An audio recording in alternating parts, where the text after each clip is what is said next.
जानिए आखिर क्यों 10 दिन बाद किया जाता है गणेश विसर्जन। गणेश चतुर्थी के बाद गणेश जी की 10 दिन तक विधि विधान के साथ पूजा की जाती है। फिर 10 दिन बाद गणेश विसर्जन किया जाता है। लेकिन आखिर क्यों 10 दिन बाद गणेश विसर्जन किया जाना है? विसर्जन का अर्थ क्या है? विसर्जन संस्कृत भाषा का शब्द है। उसका अर्थ है पानी में विलीन होना और यह सम्मान सूचक प्रक्रिया है। जब भी हम घर में किसी भगवान की मूर्ति की पूजा करते हैं और उसके बाद उनका विसर्जित करके उन्हें सम्मान दिया जाता है।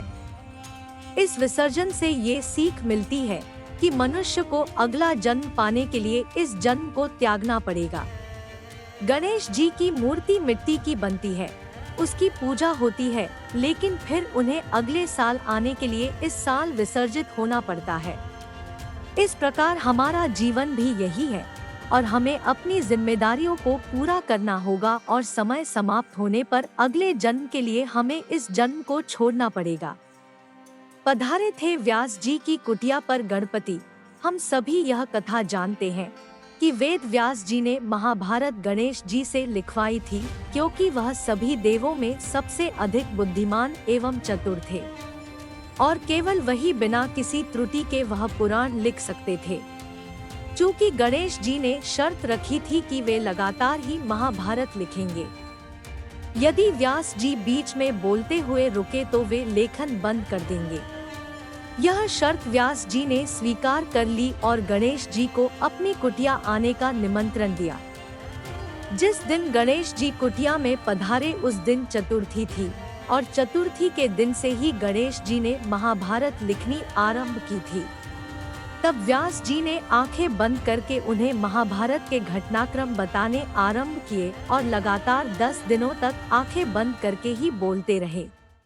इस बीच वेदव्यास जी ने 10 दिनों तक श्री गणेश को मनपसंद आहार अर्पित किए। तभी से प्रतीकात्मक रूप से श्री गणेश प्रतिमा का स्थापन और विसर्जन किया जाता है और 10 दिनों तक उन्हें सुस्वादु आहार चढ़ाने की भी प्रथा है। बढ़ गया था गणेश जी के शरीर का तापमान। 10 दिन पश्चात जब वेद व्यास जी ने महाभारत पूर्ण करके आंखें खोली तो देखा लगातार लिखने की वजह से गणेश जी के शरीर का तापमान अत्यंत तीव्र हो गया है। श्री गणपति जी के शरीर का तापमान ना बढ़े इसलिए वेद व्यास जी ने उनके शरीर पर सुगंधित सौंधी माटी का लेप किया। यह लेप सूखने पर गणेश जी के शरीर में अकड़न आ गई, माटी झरने भी लगी। तब उन्होंने गणेश जी को पास के ही तालाब में ले जाकर उनका जल से अभिषेक किया, जिससे उनके शरीर का तापमान कुछ कम हुआ। इसके बाद गणेश जी तालाब में स्नान करने उतर गए और उनका तापमान सामान्य हो गया और यहीं से गणपति जी वेद व्यास जी को प्रणाम करके अपने धाम लौट गए।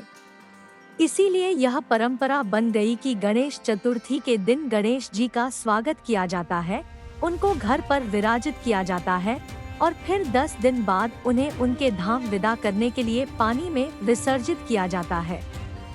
मान्यता है कि गणपति उत्सव के दौरान लोग अपनी जिस इच्छा की पूर्ति करना चाहते हैं वे भगवान गणपति के कानों में कह देते हैं।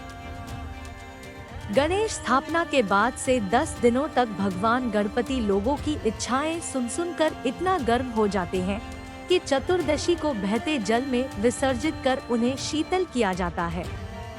धन्यवाद। गणपति बप्पा मोरया, मंगल मूर्ति मोरया।